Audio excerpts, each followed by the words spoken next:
before we began with our in-house ESG Analyst team, we had begun to engage with the companies we invested in. Actually, we developed our own voting policy in 2003, which means we had concerns with some corporate governance practices, and we wanted to represent our clients and raise their concerns, raise their voice.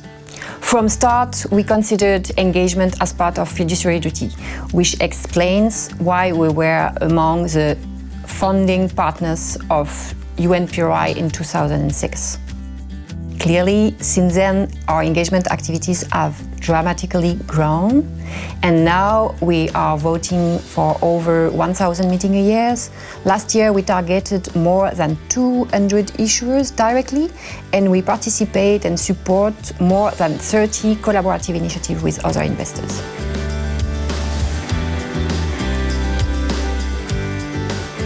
Our goals were broader, so general corporate governance topics and ESG transparency as a whole.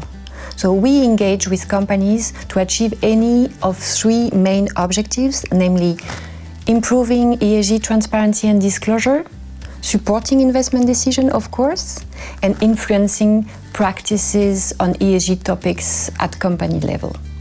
Since 2014, we have defined three core topics of engagement or conviction topics, namely energy transition, fair work conditions, and business ethics.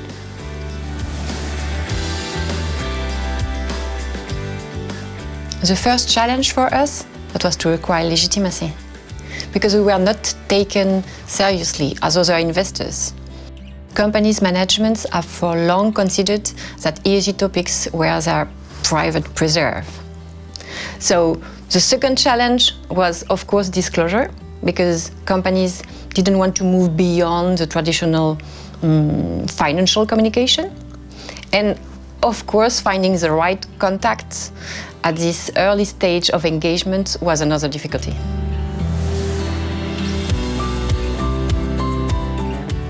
Our dialogue objectives have naturally evolved and are now more specific. So now we are engaging to influence corporate practices on the ground and even strategies. But the nature of our contacts in these companies has also changed considerably, with new functions like corporate social responsibility officer, but also investor relation teams who are now true experts of ESG issues in some cases. But the most important, the most striking evolution for me is the role collaborative initiatives have played in driving the change. So they give us more leverage, and they have radically changed the balance of relations we have with companies.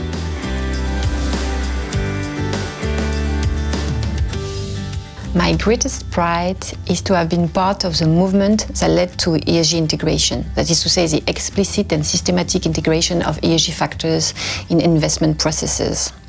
So when I joined the SRI industry, I wanted to change things from within.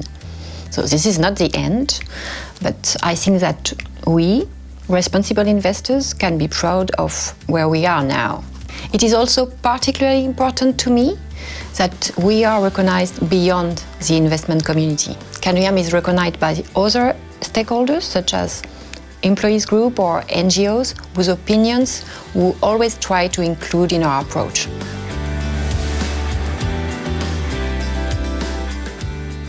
Tomorrow's engagement will be more collaborative, more focused, and more proactive. While climate change has attracted most of the attention over the past years, biodiversity, but also social matters now are gaining traction. And I also believe that active engagement, which is now concentrated most of the time on corporate issuers, will become commonplace for sovereign issuers.